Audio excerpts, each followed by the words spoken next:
Seja bem-vindo, pessoal, a mais um vídeo do Podfaith Brasil. Hoje nós vamos falar sobre os desdobramentos do Apocalipse. Bora lá? Você que não deixou o like ainda, e aproveita aí embaixo e se inscreve no canal, deixa o like. E aí em cima vai estar passando o card do sorteio que a gente está fazendo. No link da descrição, você vai ter acesso ali a todo o formulário e a tudo. Então, Raiz, sem muitas delongas, quem chegou aqui nesse vídeo aqui se deparou com uma thumb ali bem chocante, né? O que faz do Apocalipse ser um livro medonho? Para nós que somos cristãos, para nós que estamos familiarizados com o folhear do Apocalipse, a gente até, na primeira impressão, a gente se choca. Eu, quando menino... Quando era menino, eu tinha medo de essa palavra Apocalipse. Porque tem muita linguagem figurativa, lida muito com o imaginário da pessoa. Lida com... Ele diz sobre morte, explosão, destruição, e quando o pastor falava sobre isso, eu ficava... Diga-se de passagem que as pessoas não lidam muito bem com destruição, com morte, com essas coisas. Não tem uma boa lembrança com isso. Não, as pessoas não conseguem lidar muito bem com isso. Agora, o termo medonho é pejorativo e a gente não tirou... Isso aí foi, na realidade, um comentário do vídeo anterior, que foi o... E aí nós tivemos ali um comentário bem pejorativo. Nesse sentido, a gente achou interessante então abordar esse aspecto, essa faceta de como as pessoas veem o Apocalipse. Todavia, hoje a gente não vai se ater ao Apocalipse propriamente dito. Nós vamos trazer aqui os sinais do Apocalipse. E o Apocalipse ele não trabalha só com o Apocalipse propriamente dito, mas com vários outros elementos, como eu já tenho dito em outros vídeos. Enfim, quem nos acompanha sabe muito bem que a gente tem que sempre levar em consideração Daniel, Ezequiel, inclusive Mateus 24, que é o que nós vamos hoje trazer elementos para poder trabalhar. Muito se fala já há muito tempo sobre guerras e rumores de guerra, com a Segunda Guerra Mundial ali com o Hitler. Mas, Raí, os apóstolos ali com Jesus em Jerusalém, sendo que a gente sabe que Jesus era uma pessoa que ele não vivia em Jerusalém, mas ele viajava a Jerusalém. Viajava em vários lugares. Por questões de festas e enfim. Jesus chegando em Jerusalém, os discípulos, às vezes as pessoas não têm dimensão que os discípulos eram bem novos, né? A gente tem no imaginário coletivo... Era alguém de 30 anos. 35, 40 anos. E não, eles eram tudo bem novos. Né? E ver a introdução de Mateus 24, mestre, vede que pedras, que construções. E aí vai lhe dar toda aquela fala. Na verdade, vos digo que não ficará aqui pedra sobre pedra que não seja derribada. Então, na primeira metade de Mateus 24, ele vai falar de uma coisa muito mais regional, que era acerca de Jerusalém, a destruição com Tito. Todavia, já na segunda metade de Mateus 24, ali, ele começa a introduzir um assunto mais escatológico. Não que a questão de Jerusalém não fosse escatológico para aquele momento, mas para nós hoje, cidadãos do século XXI, brasileiros, isso já não é mais escatológico, porque é um evento que já se consolidou e, inclusive, tem ingredientes bem palpáveis mostrando que se cumpriu. Ele começa a falar ali a abominação desoladora, ele começa a falar desses eventos que eles deveriam se preocupar e de como a gente poderia ter um mapeamento do que realmente aconteceria. E ele começa a falar então de guerras, rumores de guerra. Ele começa a falar de traição, ele começa a falar que o amor de muitos esfriaria.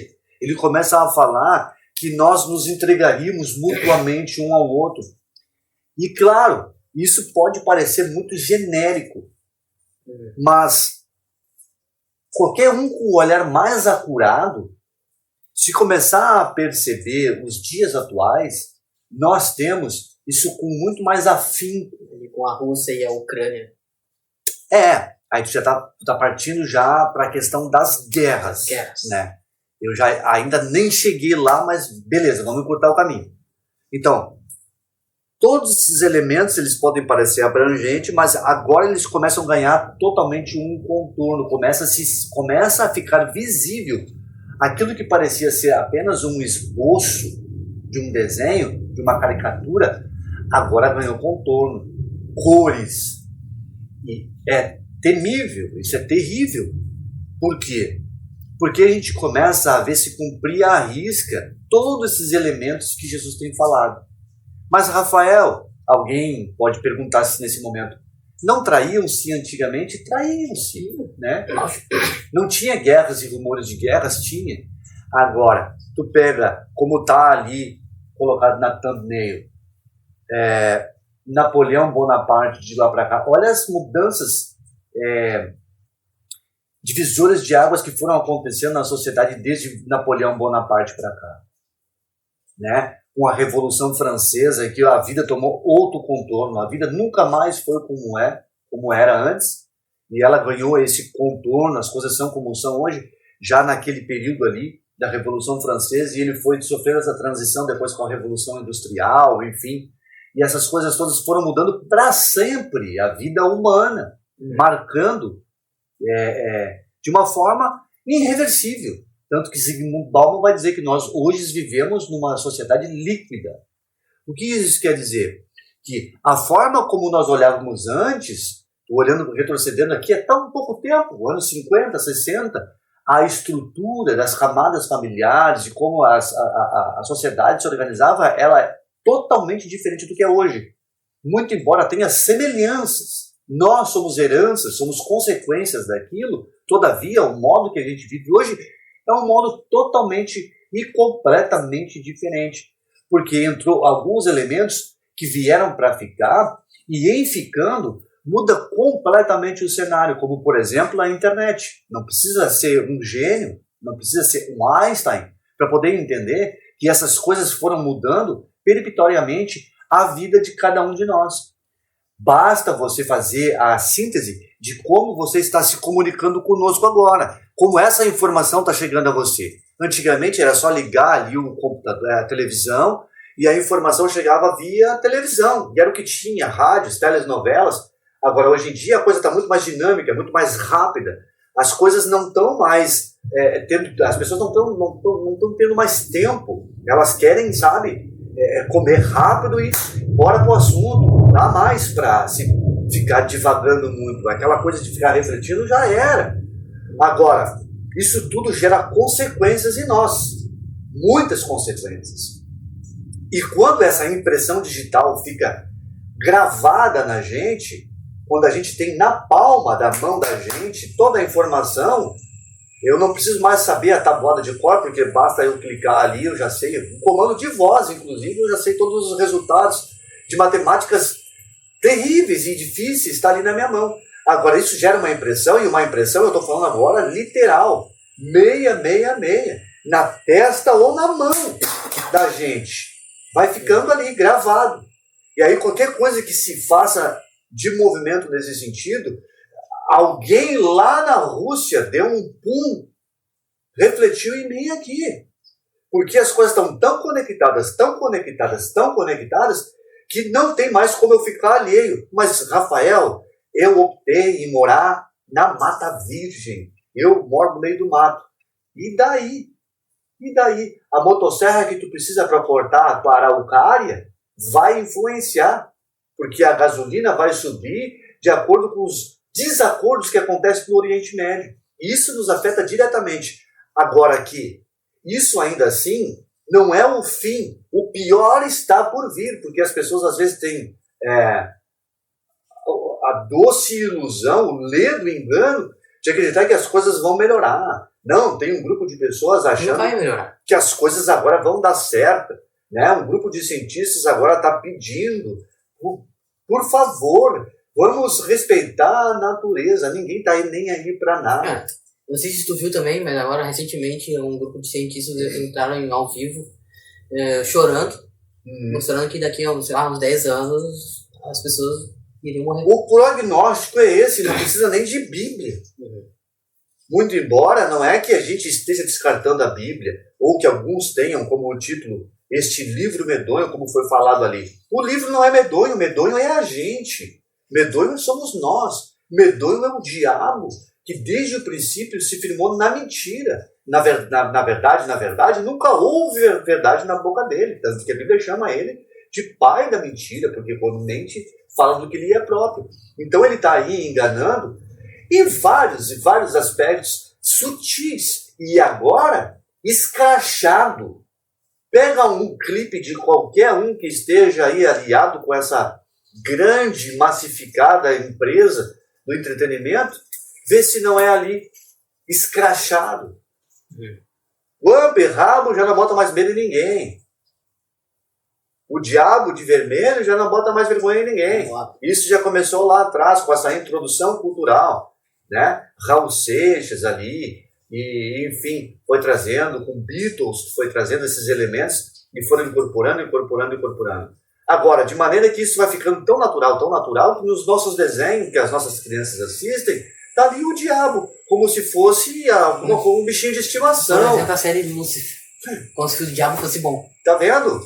É isso que eu me refiro. Tá tão presente, que deixou de perder o elemento medo, que deixou de ser, isso me provoca pesadelos. Estão deixando o diabo como se fosse bom e Deus ruim. Agora, o surgimento dele, para ele, sabe, simplesmente dizer, gente, eis-me aqui.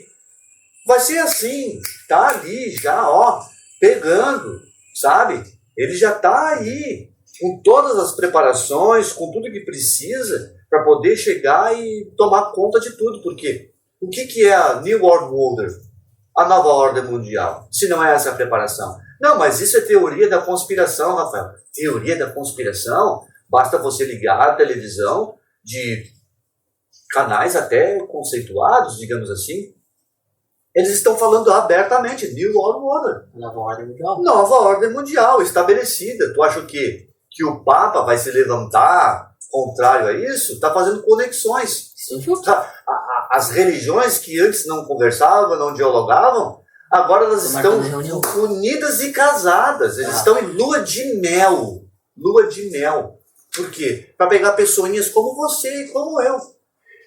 Fique de olhos abertos. Agora, o Apocalipse é um livro medonho? Bom, de um certo sentido ele é medonho mesmo. Por quê? Porque ele vai trazer à tona todos esses elementos. Agora, é melhor ter o livro medonho nos dando uma bússola e nos mostrando: acorda, acorda, tapa na cara, acorda, tá na hora. Acorda, sabe? Tá tudo acontecendo, tá chegando. E tu tá aí, robotizado, esperando o Pix. Saia da Matrix.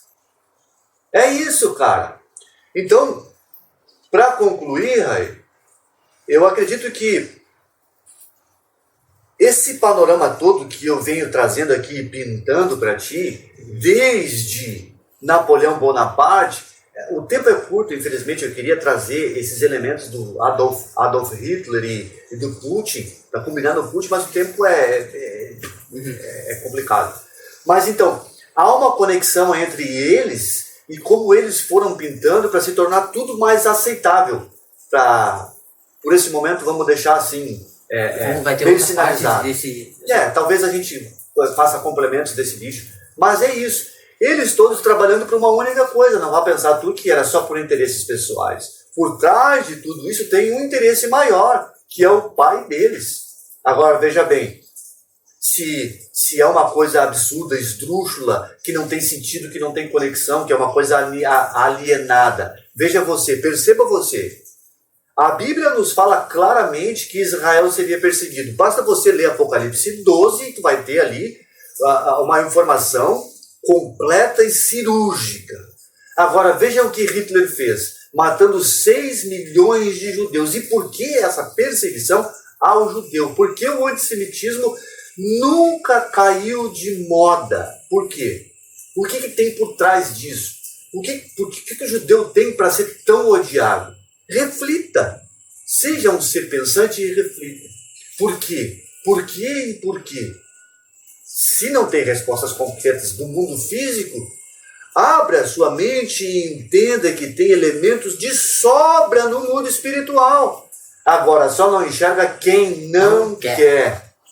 Bom, vamos ficando por aqui e aguarde por mais como esse. Vai ter mais séries. Até o próximo.